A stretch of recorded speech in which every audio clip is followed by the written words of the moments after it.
Owen just keeps sitting there and looking very, very pretty and preppy. I'm a pretty princess. Was that caught on film? Beep, beep.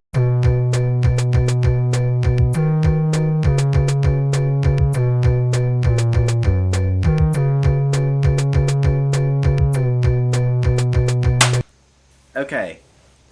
We are live. Great. Hooray! Hooray. Welcome back, everybody, to Bible Lights, episode 3. Indeed. Indubitably.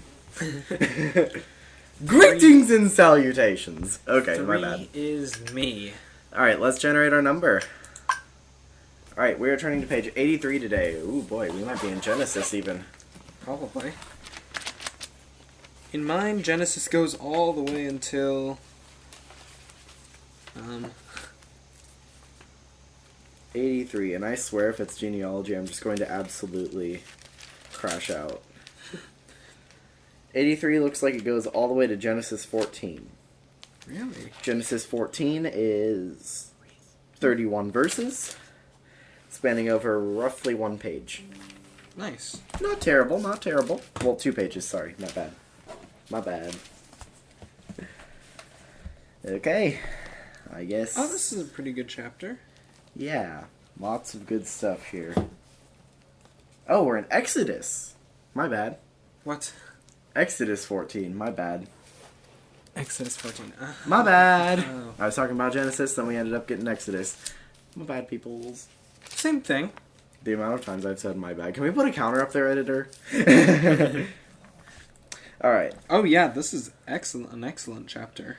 Then the Lord gave these instructions to Moses. Order the Israelites to turn back and camp by Pi-hahiroth between Migdol and the sea. Camp there along the shore, across from Baal-zephon. Then the Pharaoh will think, the Israelites are confused, they are trapped in the wilderness, and once again, I will harden Pharaoh's heart, and he will chase after you. I have planned this in order to display my glory through Pharaoh and his whole army. After this, the Egyptians will know that I am the Lord. So the Israelites camped there as they were told. Okay, already I can see there are probably going to be quite a few city names in here. Yeah, I think so. We all know what happens when we pronounce old names. Editor, please actually flashback this time, aka me. Pi-hahiroth. But anyways, okay, we're back. Alright, your turn. And it was told the king of Egypt that the people fled. And the heart of Pharaoh and of his servants was turned against the people. And they said, Why have we done this, that we have let Israel go from serving us? And he made ready his chariot, and took his people with him. And he took 600 chosen chariots, and all the chariots of Egypt, and captains over every one of them. And the Lord hardened the heart of Pharaoh king of Egypt, and he pursued after the children of Israel. And the children of Israel went out with a high hand.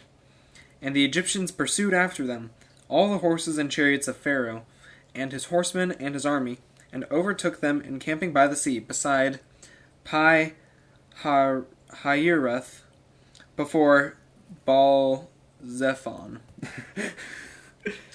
And when Pharaoh drew nigh, the children of Israel lifted up their eyes, and behold, the Egyptians marched after them, and they were sore afraid. And the children of Israel cried out unto the Lord.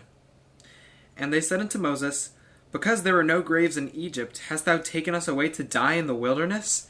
Wherefore hast thou dealt thus with us, to carry us forth out of Egypt? Is not this the word that we did tell thee in Egypt, saying, Let us alone, that we may serve the Egyptians? For it had been better for us to serve the Egyptians, than that we should die in the wilderness. And Moses said unto the people, Fear ye not, stand still, and see the salvation of the Lord, which he will shew to you this day. For the Egyptians whom ye have seen this day, ye shall see them again no more forever. Yeah, one more.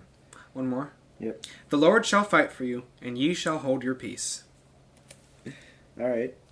So, since we have read already a good chunk, let's just recap what's happening so far. Sure. So it looks like the Israelites are fleeing Egypt, and using a very clever plan that God has given for them. They have their doubts, because that's what Israelites in the Old Testament do. They have doubts. Ever the complainers. And do stupid things. I mean, everybody does. But yeah, Moses says, "Hey, don't be afraid," which good on Moses. Like honestly. Mm-hmm. Yeah. And yeah, he just says, "Don't be afraid and watch the Lord rescue you." Like honestly, Moses has got so much faith. Uh-huh. I mean, that's why. I mean, that's why he was a that's prophet. Yeah, But yeah. no, yeah, you're totally right. All right, this is a bit of a longer one, so I'm gonna read to about here and then tag. Sure. Because it's a very, very long Sure, just tell me. little passage. Okay. Then the Lord said to Moses, "Why are you crying out to me? Tell the people to get moving. Master's got me working." "Pick up your staff and raise your hand over the sea. Divide the water so the Israelites can walk through the middle of the sea and on dry ground. And I will harden the hearts of the Egyptians, and they will charge in after the Israelites. My great glory will be displayed through Pharaoh and his troops, his chariots and his charioteers. When my glory is displayed for them, all of Egypt will see my glory and know that I am the Lord." Then the angel of God, who had been leading the people of Israel, moved to the rear of the camp. The pillar of cloud also moved from the front and stood behind them. The cloud settled between the Egyptian and Israelite camps. As darkness fell, the cloud turned to fire, lighting up the night. But the Egyptians and Israelites did not approach each other all night. Then Moses raised his hand over the sea, and the Lord opened up a path through the water with a strong east wind. The wind blew all that night, turning the seabed into dry land. So the people of Israel walked through the middle of the sea on dry ground, with walls of water on each side. That's pretty crazy. It's Yeah, incredible. the parting of the Red Sea. This is one of the greatest examples in the New Testament of... Old Testament. That's what I meant. Sorry. And just in all of Scripture of general, of God's incredible power and what He can do for Yeah. us when we have faith. Bro was just like, "Hey, Red Sea, you mind just..." Yeah. Yeah, just Just casually just like moving... So, very nonchalant. Very nonchalant. Just like... casually just moving millions of gallons of water. Just go ahead. It's nothing to the Lord, honestly. This is daily work. Uh-huh. My turn? Yep. Which verse? 23. Yeah, okay. "And the Egyptians pursued, and went in after them to the midst of the sea, even all Pharaoh's horses, his chariots, and his horsemen. And it came to pass that in the morning watch the Lord looked unto the host of the Egyptians through the pillar of fire and of the cloud, and troubled the host of the Egyptians, and took off their chariot wheels, that they drave them heavily, so that the Egyptians said, Let us flee from the face of Israel, for the Lord fighteth for them against the Egyptians. And the Lord said unto Moses, Stretch out thine hand over the water, over the sea, that the waters may come again upon the Egyptians, upon their chariots, and upon their horsemen. And Moses stretched forth his hand over the sea, and the sea returned to its strength when the morning appeared, and the Egyptians fled against it, and the Lord overthrew the Egyptians in the midst of the sea.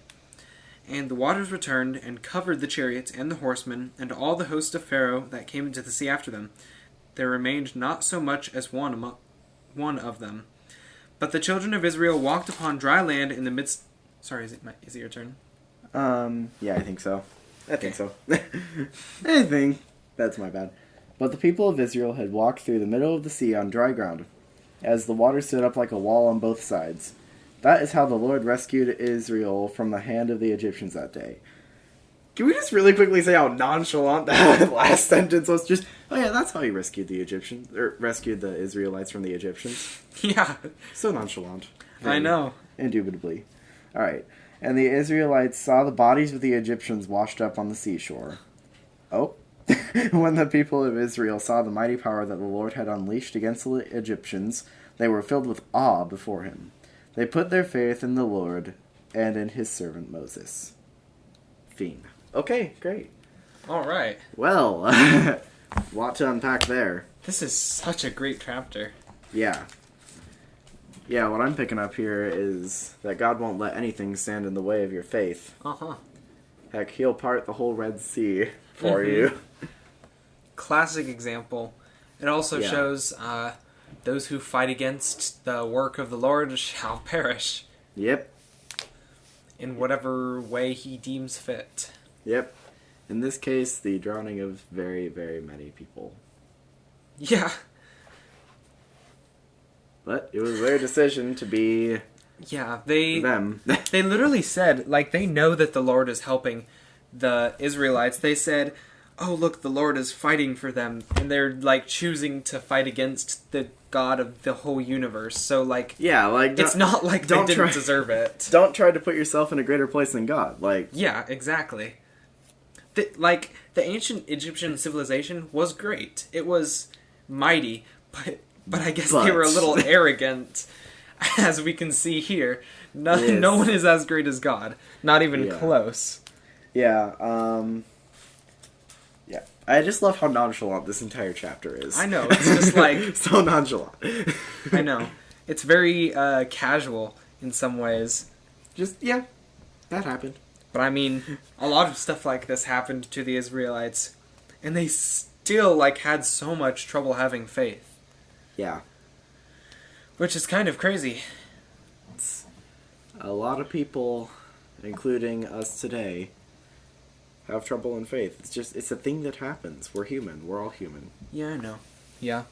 Yes. That's a really good point. Yeah. Humans, falter. Yeah.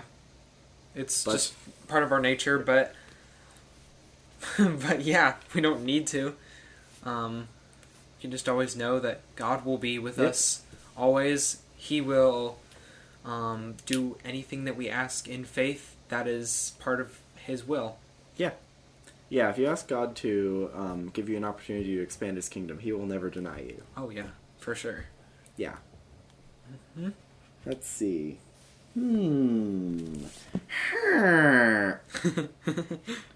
Is there anything else in particular that sticks out? Making bear noises over here. Has Bear ever made noises like that? Yes. Yeah, Bear makes a lot of noises. If you didn't know, Bear is his dog. Yeah. That's amazing. Huh. Huh. Huh.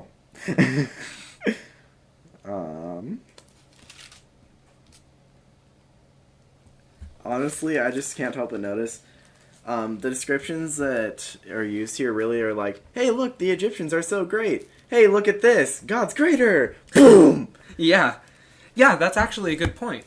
This goes into a lot of detail talking about how they have like numberless concourses of chariots and armies, and then just they're just all defeated. And I'm just like, God's just like, zap. Barely like a glance of his eyes. Just, yeah. 600 chariots, just like gone. Just, Yeah. light work. Light work, no reaction. Oh, gosh. That's why you gotta have faith, guys. Yeah. This is what happens. That is how the Lord rescued Israel. Just, it's just really, really, really funny. Mm-hmm. Okay. Are there any housekeeping things? I don't think so. I mean, we have a Google site now. That's true. Go check it out, guys. It's pretty cool. Yeah. Well, technically it's a page on a Google site, but you know, it's at sites.google.com/thearkatom, and then you go to our NRB page. Mm-hmm. We've got a little bit about us now. There's not a whole lot else to see there, but maybe I'll still working on it. Maybe I'll put up some screenshots of me doing this. Bye, everybody.